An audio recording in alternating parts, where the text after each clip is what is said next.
ये हमारा ये हो जाएगा 30 डिग्री और ये भी हो जाएगा 30 डिग्री। Very good. तो यानी हमारा एंगल ऑफ रिफ्रैक्शन कितना हो जाएगा, तो हम कह सकते हैं एंगल ऑफ रिफ्रैक्शन जो सेकेंड मिरर पर होगा वो कितना हो जाएगा हमारा 30 डिग्री हो जाएगा। कोई दिक्कत वाली बात नो सर। नहीं है, बहुत बढ़िया। तो अब देखो ये तो बात हो गई प्लेन मिरर के रिफ्लेक्शन की। इसके साथ साथ देखो क्या होता है कि जब दो प्लेन मिरर किसी एंगल पे रखे हुए होंगे तो उसमें तुमसे एक और चीज पूछ सकता है नंबर ऑफ इमेजेस को लेकर के, ठीक है ना। तो ये भी पॉइंट याद रखना है, number of images by two mirror, है ना। अगर दो मिरर है तो कितने नंबर ऑफ इमेजेस बनेंगे।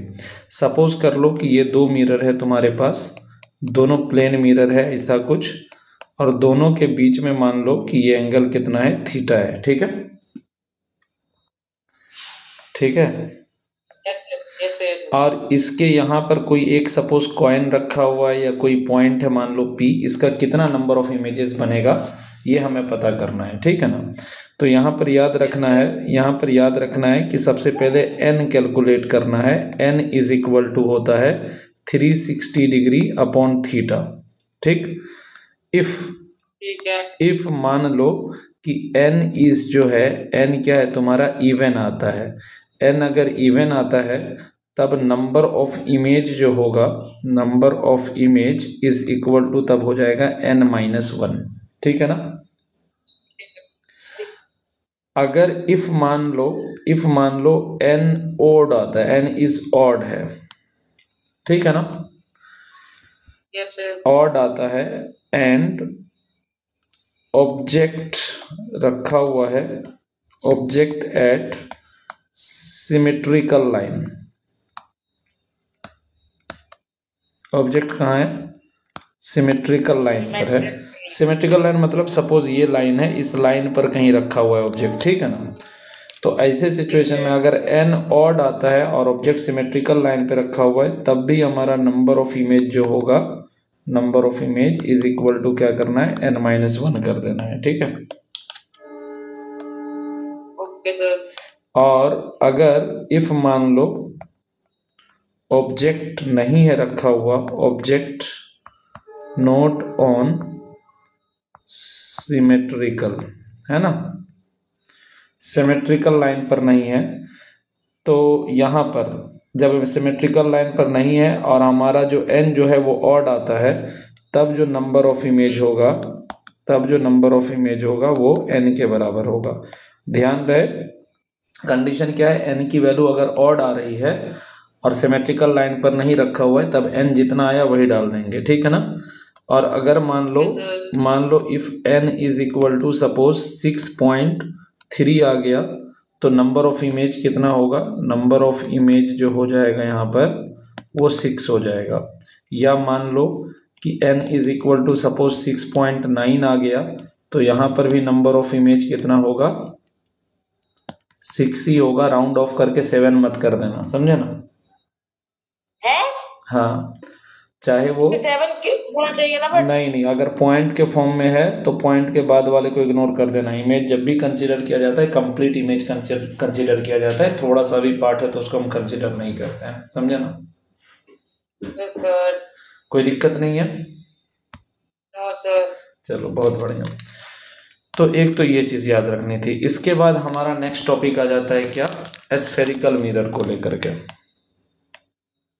क्या आ जाता है, हाँ जी, spherical mirror.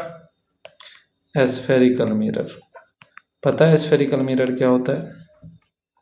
Yes sir, concave convex.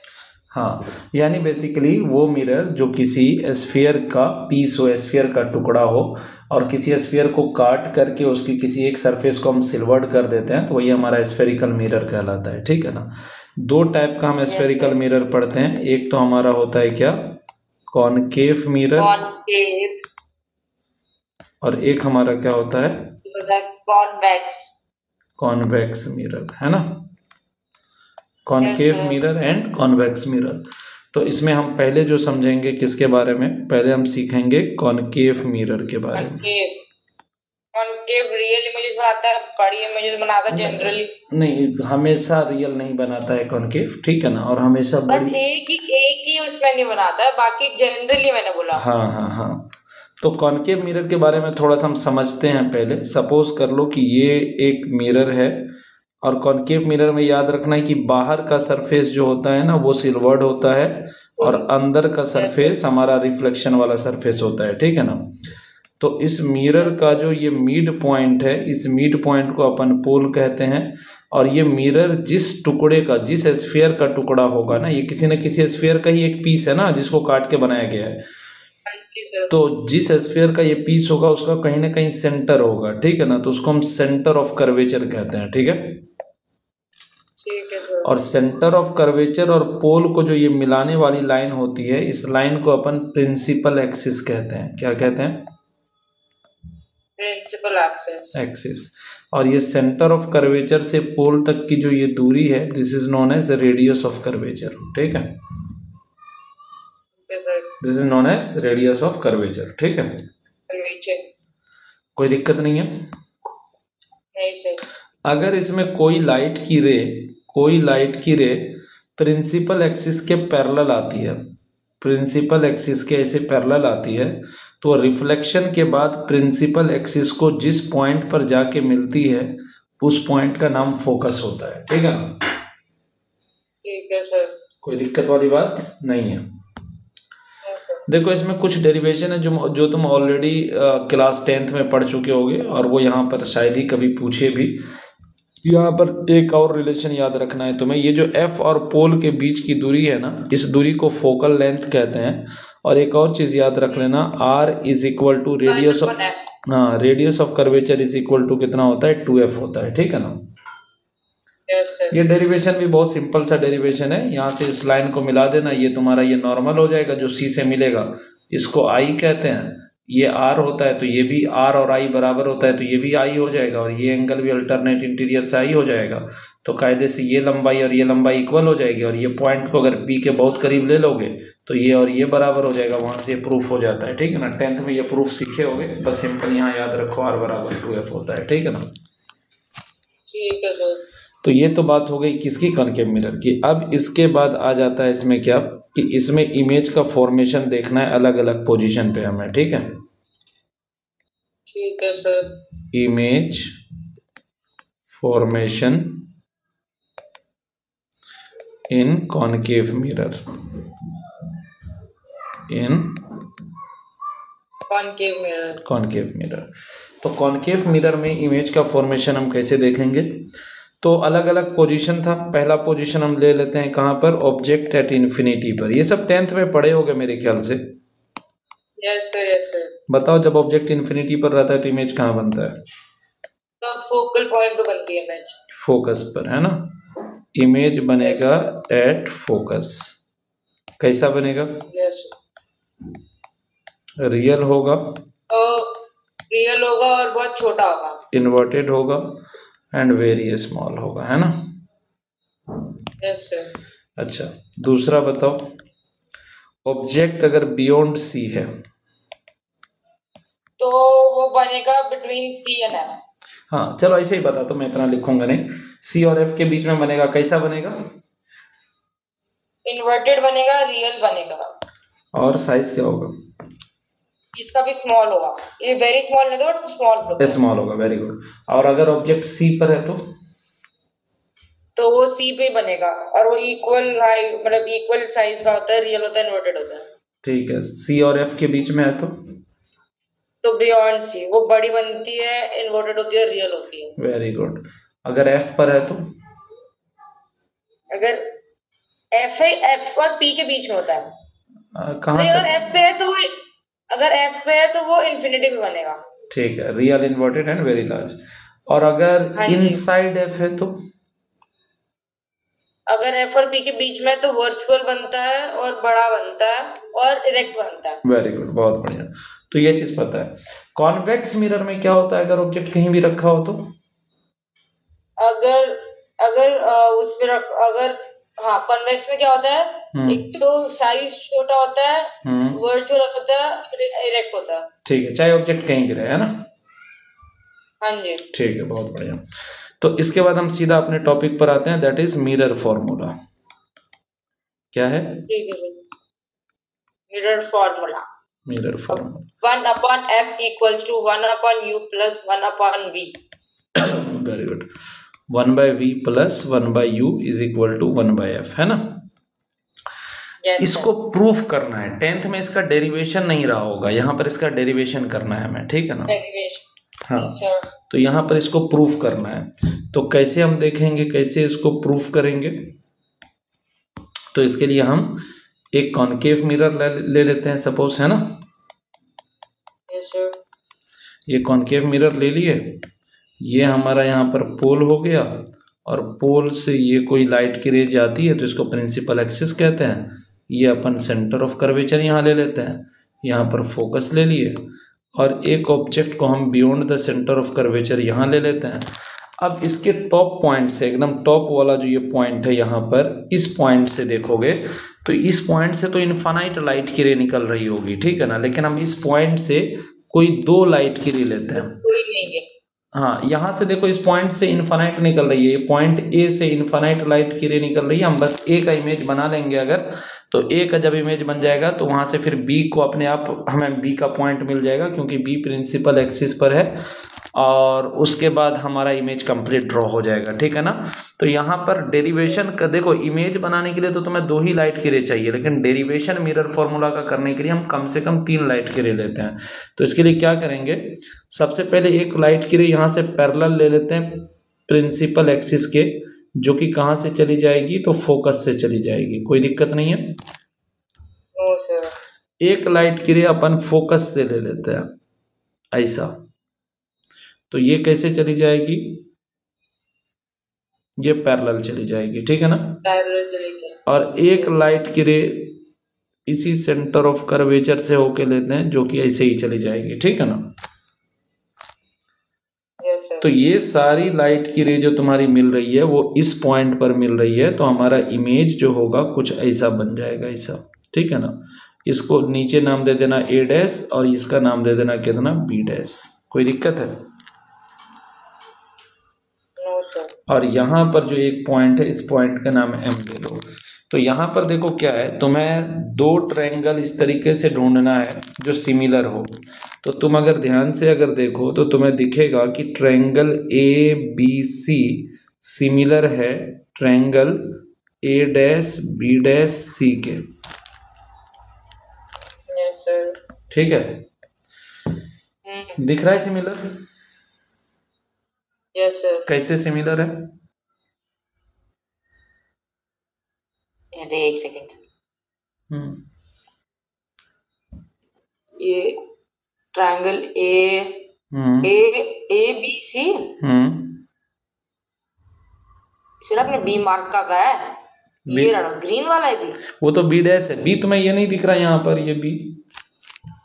अच्छा ये वाला, ओके ओके ओके ओके, हाँ दिख गया दिख गया दिख गया दिख गया दिख गया। एक ही छोटा वाला और एक ही छोटा वाला। हाँ, तो ये दोनों सिमिलर कैसे है ये बताओ मुझे। ये है, एक तो इनमें ये है, ये एंगल सेम है इनका। क्यों सेम है? वर्टिकली अपोजिट एंगल्स है। ठीक है, और एक सेकेंड, ये 90 डिग्री है यहाँ पर, और ये यहाँ पर 90 डिग्री है। कहाँ पर? ये बीच में। कहाँ बना रहे हो तुम 90 डिग्री? यहाँ दिखाना है ना 90 डिग्री, ए डैश बी डैश सी। अच्छा ये अरे मेरे को लगा इस वाली ट्रायंगल की बात कर रहा है। नहीं, ए डैश बी डैश सी देखना है, ए डैश बी डैश सी, समझे ना? तो ये हो गया 90 डिग्री, ये वर्टिकली अपोजिट हो गया, और ये हमारा ठीक है। दो एंगल भी अगर इक्वल आ गया तो ट्रायंगल सिमिलर होता है, ठीक है ना?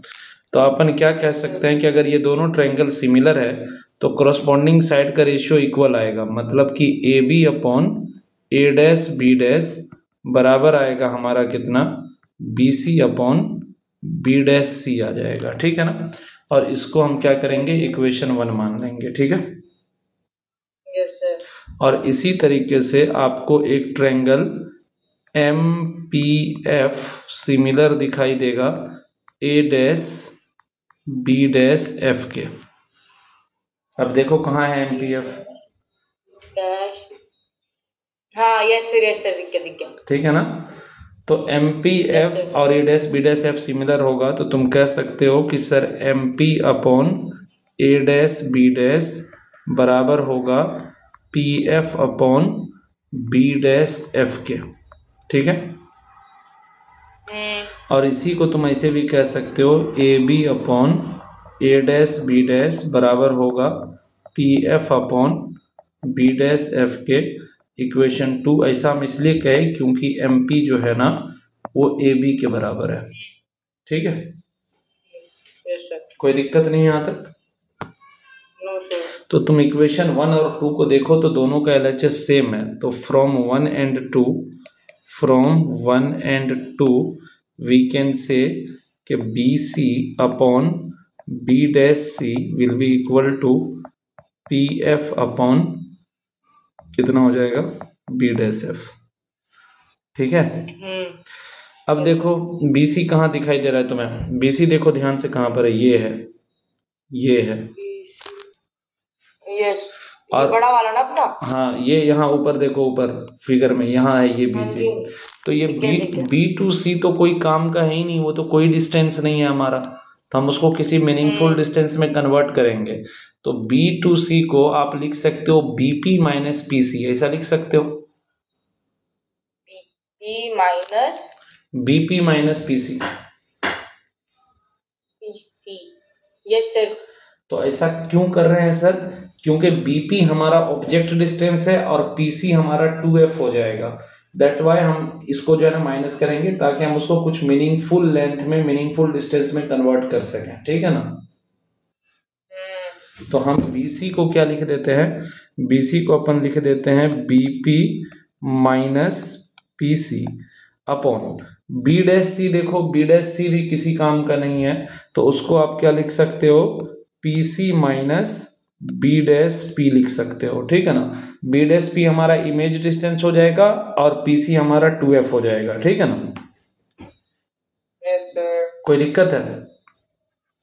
No sir.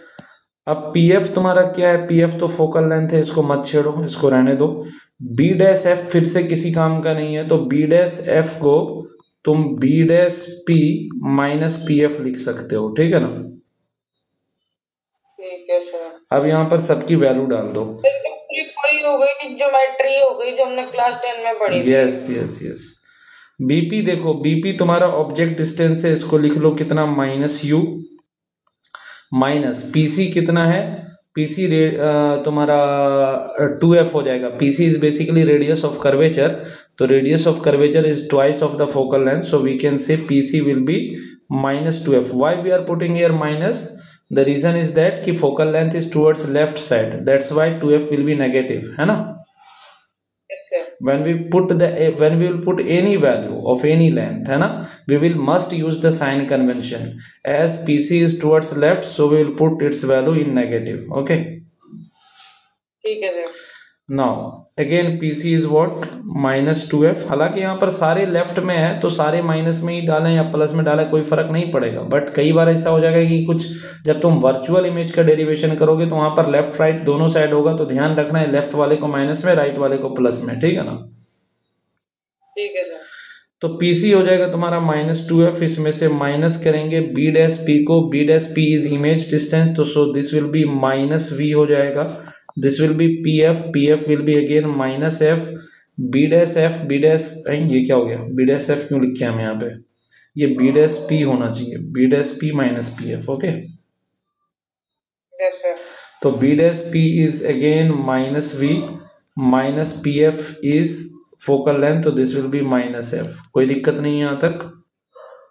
No sir. तो ये पूरा हो जाएगा -U plus 2F upon -2F plus V is equal to -F upon -V plus F। कोई दिक्कत? नहीं सर। क्रॉस मल्टीप्लाई अगर करेंगे तो हमारा ये हो जाएगा -U plus 2F into -V plus F is equal to -F into -2F plus V, ऐसा कुछ। ठीक है। हाँ जी सर। और इसको मल्टीप्लाई अगर कर लेंगे तो माइनस यू से माइनस वी को मल्टीप्लाई करोगे, ये हो जाएगा यू वी। माइनस यू से एफ को मल्टीप्लाई करोगे, हो जाएगा माइनस यू एफ। फिर हो जाएगा माइनस टू वी एफ और हो जाएगा plus two F square is equal to, इधर करोगे तो हो जाएगा टू एफ स्क्वायर और माइनस वी एफ। तो टू एफ स्क्वायर से टू एफ स्क्वायर कैंसिल हो जाएगा, तो we can say what, we can say this will be uv minus uf is equal to minus vf plus 2vf। यहाँ तक कोई दिक्कत है तो बताओ। नहीं सर। अब ये हो जाएगा हमारा uv minus uf is equal to vf, ऐसा कुछ, ठीक। ठीक है सर। और अगर तुम डिवाइड कर देते हो बोथ साइड बाय UVF से, तो you will get UV minus UF upon UVF is equal to VF upon UVF, ऐसा, ठीक है ना। ठीक है सर। तो इसको तुम ऐसे भी लिख सकते हो UV upon UVF minus UF upon UVF is equal to VF upon, यहाँ पर VF को काट दो, यहाँ बच जाएगा बस 1 अपॉन U, ठीक है ना। यहाँ पर क्या कटेगा, UV से UV कट जाएगा, यहाँ UF से UF कट जाएगा, तो तुम्हें मिलेगा 1/F minus 1/V is equal to 1/U। और we can say 1/F is equal to 1/V plus 1/U। This is the final equation, है ना। ठीक है।